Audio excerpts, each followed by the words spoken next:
And then when I got home, I'm glad I didn't, because I might have driven off the road when I saw that Luka Doncic was traded from Dallas to the Los Angeles Lakers. And I could not believe it.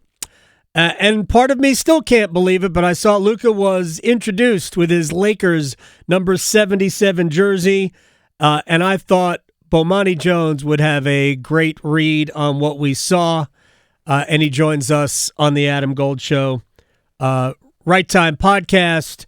I know you were in town. I hope it all went well coming up this past Saturday night. Was it a good time?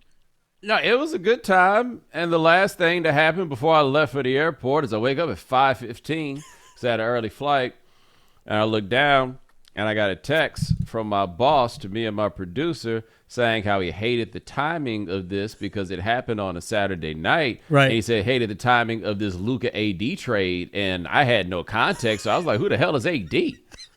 Like, there was no way in the world that you were telling me that Luka Doncic Luka Doncic by himself getting traded would have been one thing, but there's no way you were telling me he got traded to the Lakers for Anthony Davis. And then it turned out to be true. And right.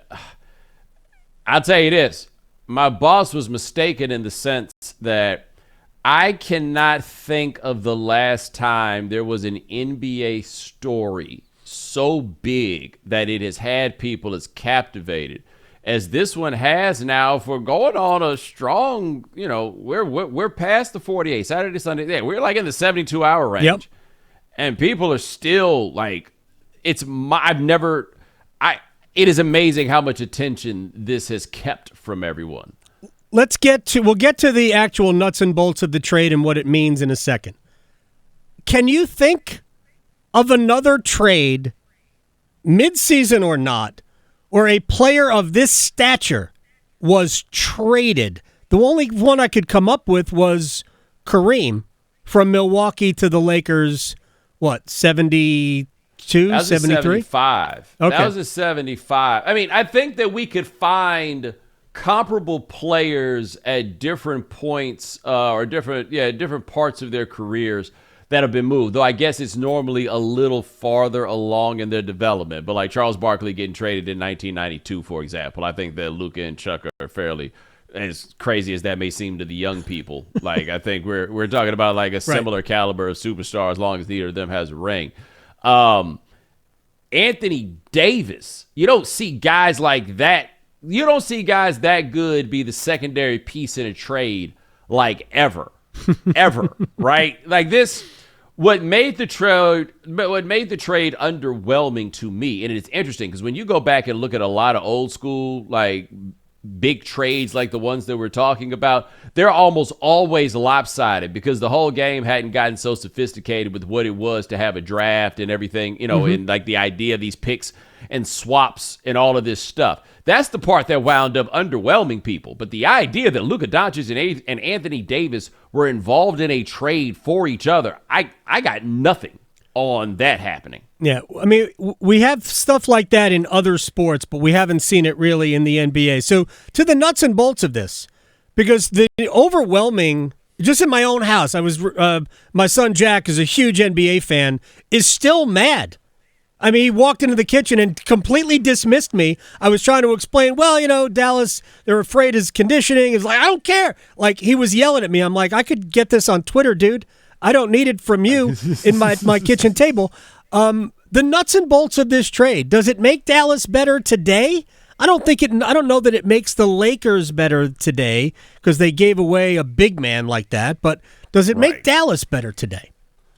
I think it makes Dallas interesting today. How much better it makes them becomes, well, first of all, yes, it makes them better today because I think Anthony Davis is more likely to play his next game than Luka Doncic is to play his next game, which is part of why we're here in the first place, right? The idea that you will have some Anthony Davis on the floor with either Derrick Lively or Daniel Gafford has got to be like some terrifying no-fly zone kind of stuff. And Anthony Davis kind of gets to be the defender that he wants to be, which is not so much the interior anchor, but like this roving player who can like basically shut down everything inside the three-point line.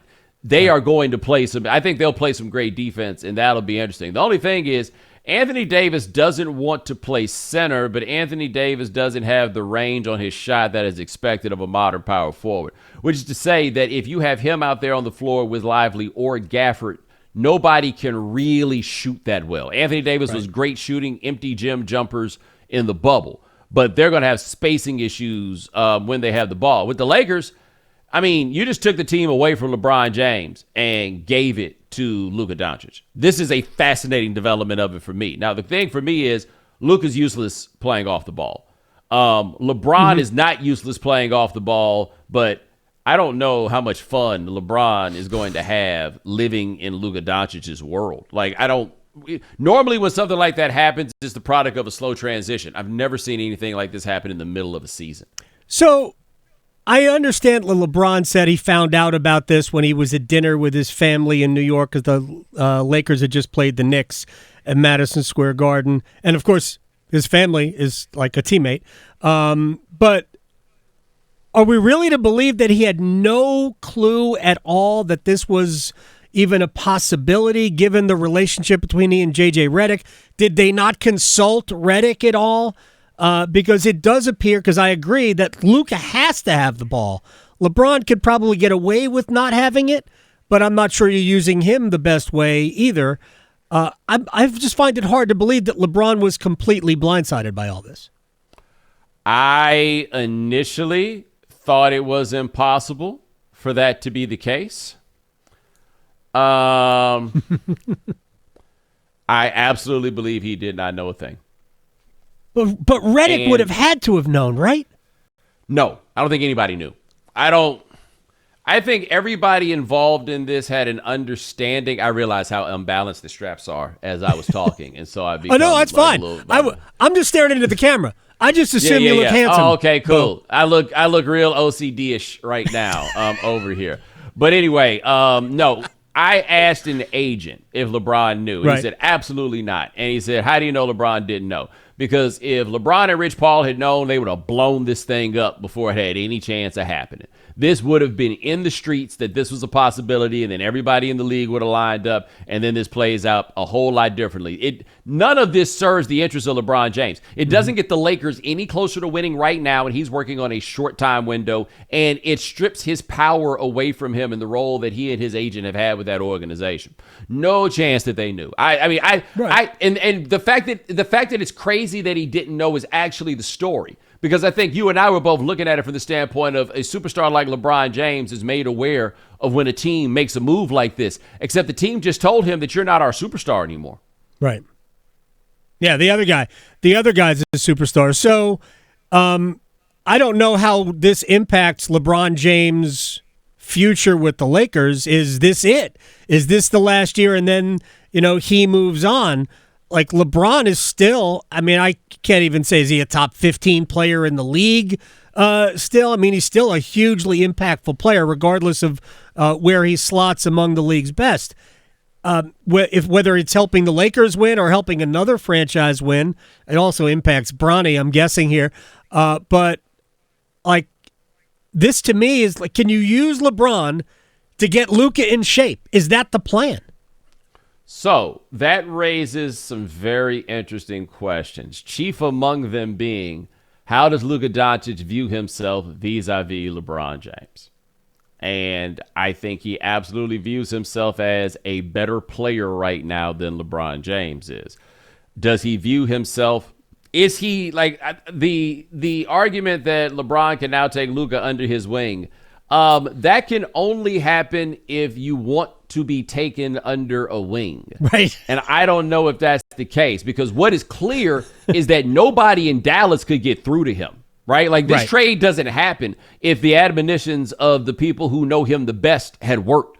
That does not lead me to believe that he's going to show up in a new place and now suddenly be ready to listen, right? That would require him to look at the circumstances that got him traded and say to himself, man, I really could have handled this differently and it didn't have to be like that. Right now, he seems to be in the phase of believing that he was done wrong, which he may have an argument for, but that does not necessarily translate into a Rocky montage and he's going to start running on the sand of the beach, or running the steps of the Philadelphia Museum of Art. Now, it's interesting that he was a teammate of Kyrie Irving, who oftentimes early in his career, when LeBron James went back to Cleveland, publicly said, I have a father, I don't need a father figure. And he bristled at being, essentially coached / led by James. It'll be interesting if Luka wants to do the same thing. Do you so real quick, we'll wrap this, and I want to ask you about Carolina basketball based on what we saw Saturday. Do you think LeBron is with the Lakers next year? A slight lean against it. I think that for LeBron's larger interests outside of basketball, being in LA generally and being a Laker specifically is very helpful. I think he wants to be a part of the fabric of that city in that way for his Hollywood aspirations. Sure. The question would be, if it were not the Lakers, then where would he be and what would make it worth it? And I don't know I don't know this literally. I don't know how self-aware he is about his basketball mortality. My thing is, this idea that you just keep playing until you can't play anymore, I don't think that's the way to go about this. You don't have to run it down to the nub. You don't have to Tom Brady this thing. Right. But even Tom Brady could have probably played a little more, right? But Brett Favre, he got it all the way down to the nub. Aaron Rodgers looks like he's going to do the same thing. It's nubby, looking nubby. All right, final thing. Is what happened at Cameron Indoor Stadium on Saturday night, where Duke could have, whatever the final score Duke wanted it to be, it could have been. Is that the microcosm of the difference between the two programs? Hubert Davis said last night on his coach's show they're going to hire a GM. They're going to build out the coaching staff to incorporate a lot of other elements into it, something that Duke has done when John Shire took over 3 years ago. Is it a micro, or is it just a game, just a season, or is it a bigger picture thing? No, I think it's a bigger picture thing. I think it is clear. And this has happened with Carolina before. This is the case for Matt Doherty, is that he showed up to a program that had gotten a little stale and didn't realize it. Because when part of what you sell is tradition, it becomes really hard for you to move on to whatever the next thing is, because what the last thing is your hook, right?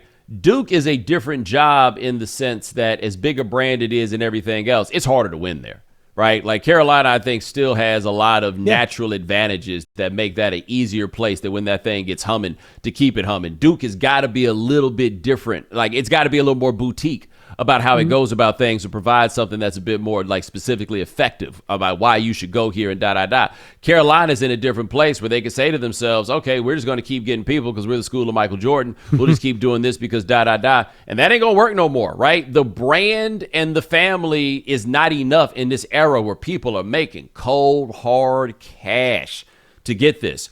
You're going to have to turn this into what all of this has become, which is a professional basketball program.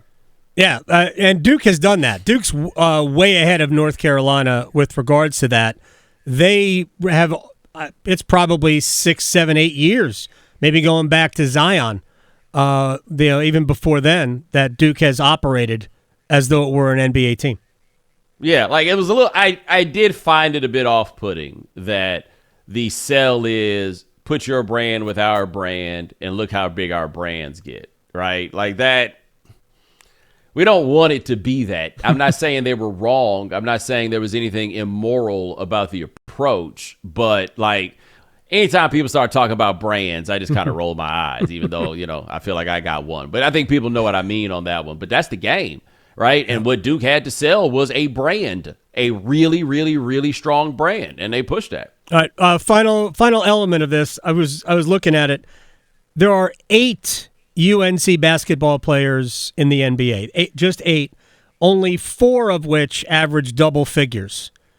There are 23 Duke players They have more players averaging 20 points a game in the NBA than Carolina's got players effectively playing in the NBA. How much does that play a role in all of this? It depends on what kind of program you're trying to run, right?